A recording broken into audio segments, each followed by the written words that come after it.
Marcos was asking, he just got back from an injury. How do you transition back? How should you be training? What advice do you have for people that are coming back after being injured from either a broken arm or for Marcos, a car crash, whatever? Might wanna. It was getting blurry and then coming back in and out.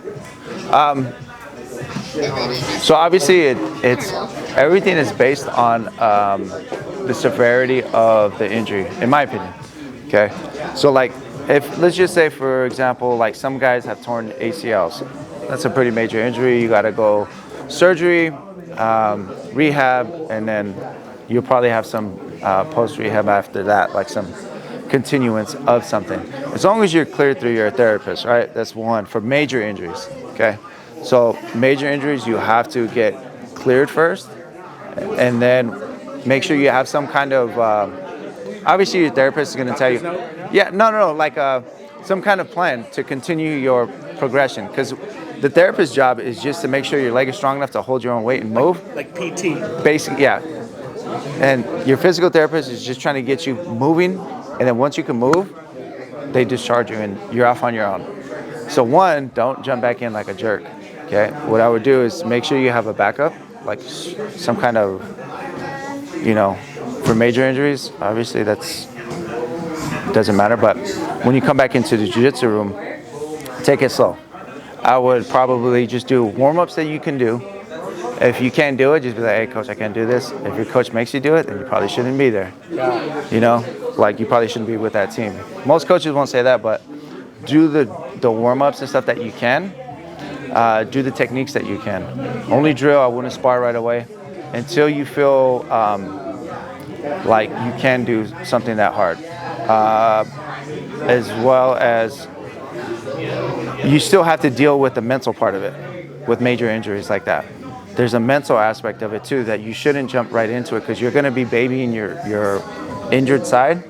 So there's no sense in trying to go 100% bore when you know you have that injury and you still haven't mentally got your mind like, hey, I can do this. If you injure your knee or ACL, like you were talking about, you are babying it, and you've got to rebuild that mental trust and trusting in the ability of what your knee can do. Right, and to be honest too, if you're going back into rolling, like let's just say you did all that stuff, you get back into rolling, go with some lighter people. Don't go with some heavy person right away, or somebody your own weight. I would go lighter.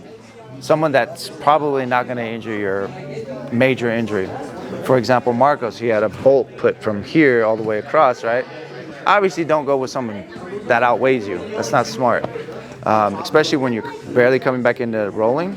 Just take it slow. Go with somebody light. Go with like one of the team kids or somebody light, 120 pounds. And spar lightly, like you said. You got to get that mental trust with yourself to be able to push hard.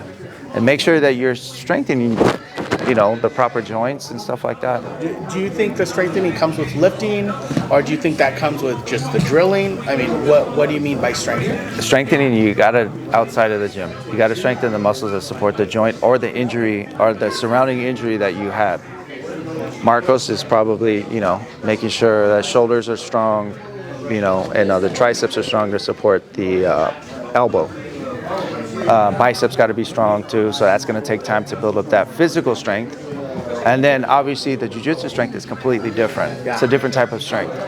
So it's a hard balance until you can mentally, and also too the mental switch you got to turn on that you can do it. So there's a lot. Minor injuries, fingers, you're going to have achy hands. I don't take time off. I just tape them. Go, stretch your forearms. Blown up ears. I never took time off, drained it, wore the earmuffs. So it's something like a dislocated toe. I just wore dislocated toe, I just taped it. Well, I wore wrestling shoes for like 2 months and then kept taping it. So it's just depending on how bad it is. Obviously, you don't want to hurt yourself to where you're out of this, because it's a long game, right? So be smart about it. If it's minor injuries and you can deal with some little boo-boos, you'll be fine. The major ones, those are the ones that you gotta be sure that your therapist told you you're good.